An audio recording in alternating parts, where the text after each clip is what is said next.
Welcome to Chapter 4, Part 3. We're going to be talking about object-level methods and inheritance, which is a little bit different than what we've been doing. So object-level methods we've talked about are methods that are specifically associated with a specific class of objects.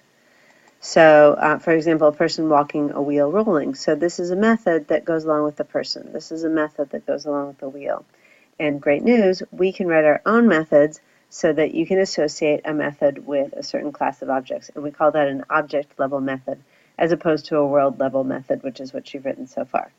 So for example, how can we create a skate method for ice skater objects?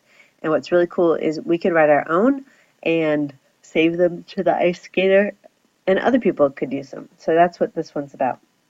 So what we want to do is tell Alice to associate the new method, the one we're about to write, with an ice skater, and then we want to write the method to make her skate, which is actually pretty tricky if you think about it.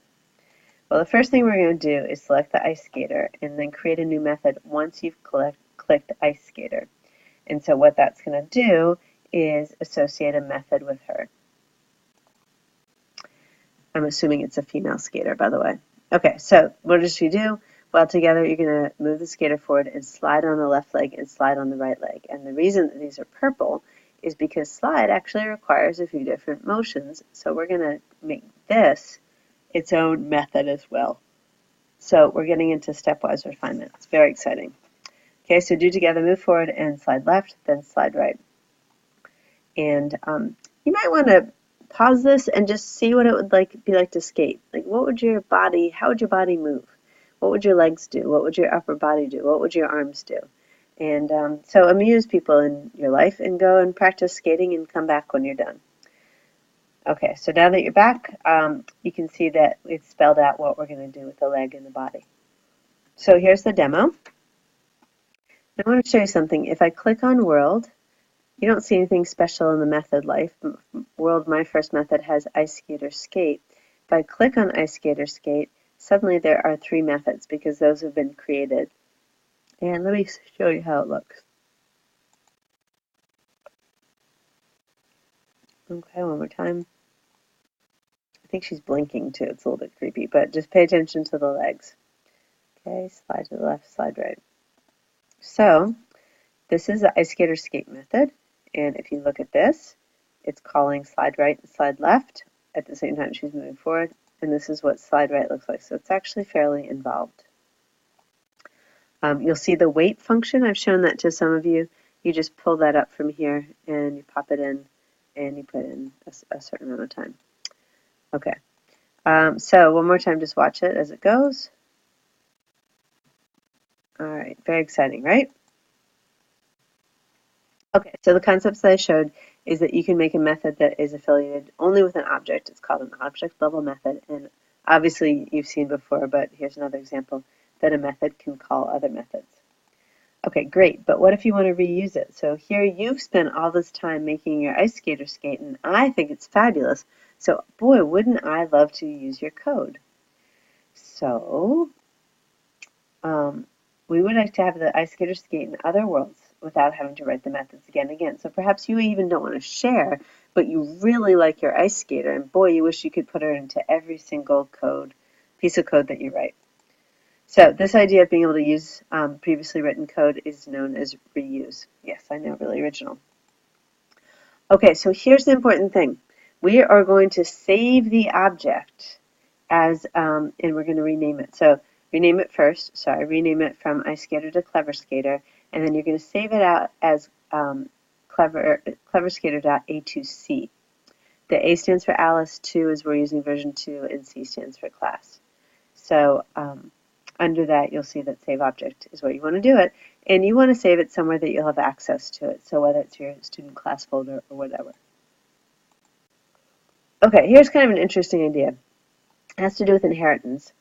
You know that in the real world, you maybe inherited your mother's eyelashes or your father's ears or something like that.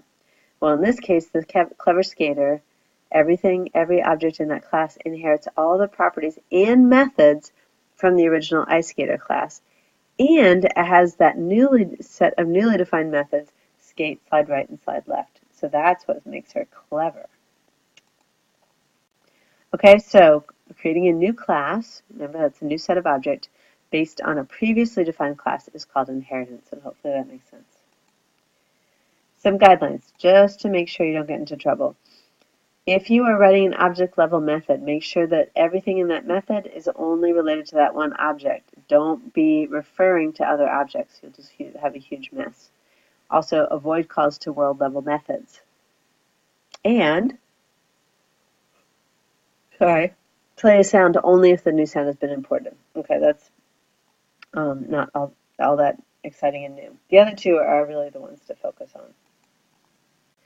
on. If you don't do this, you're going to get an error dialog box, or like I talked about, the screen of death.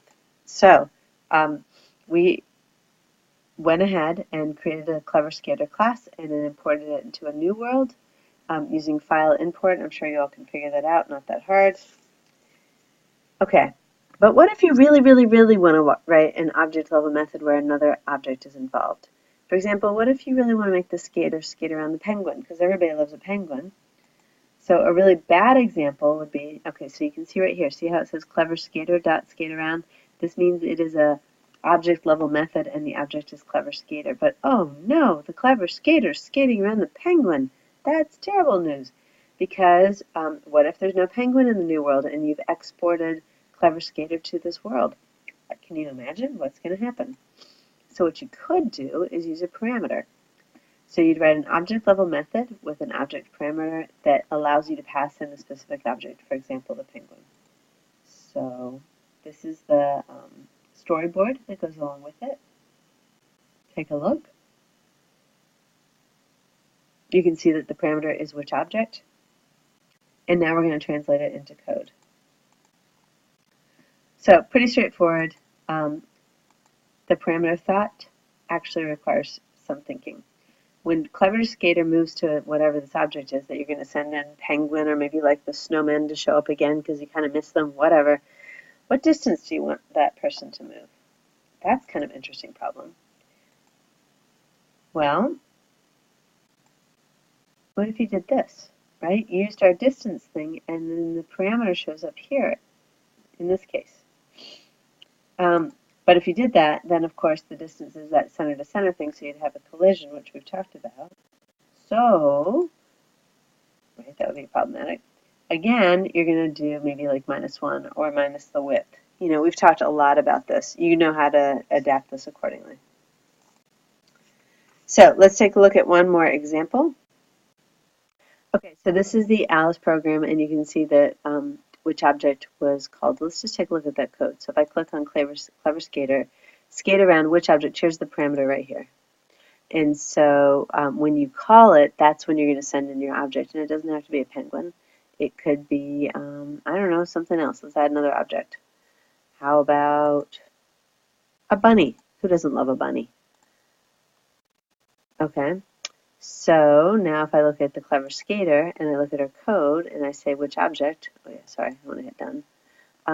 Maybe I want it to skate around the bunny. And that's okay. Let's watch what happens. I think probably going to run into penguin. Oh no, that was great. Okay, so what if you change it back to penguin? You just need to make sure that whatever you're calling is actually there. Otherwise, that won't work, obviously. Okay, that's pretty cool code. So let's take a look at it. You know about skate, slide, life, these three. Let's edit this one. And there's not that many lines here, but that was pretty fancy code and it looked pretty good. So you might want to pause and just take a quick look at that.